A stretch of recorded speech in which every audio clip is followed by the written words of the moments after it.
ए भाई, हम्म। ये दुनिया में बाप के चर्चा इतना कम काहे होला हो, जबकि बाप खटत खटत कब बुढ़ा जाला पते ना चले। माई के ममता त जग जाहिर बा, बाकी बाप के छत के छांव के चर्चा कहीं ना होला। माई अगर ममता के दरिया है तब बाबूजी वही दरिया के किनारा हुआ, जे पूरा घर के बहे से बचा के रखेला। जेकर काम करत करत जूता घिस गई, बाकी लइका खातिर नया कपड़ा जूता अब वो पुरान ना भइल। उ हवे बाबूजी। घर के छत अगर माई हिया तो ओकर नेव बाबूजी हवन। नेव छुपल रहेला,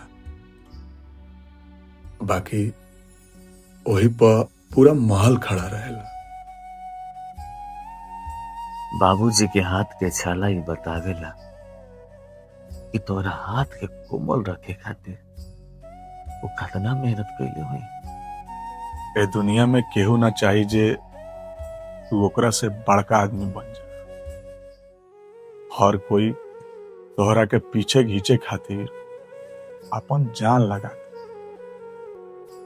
बाकी बाबूजी भगवान से दुआ करे ले कि हमार लइका हमरो से आगे बढ़ जाए, एकदम राजा खानी जी।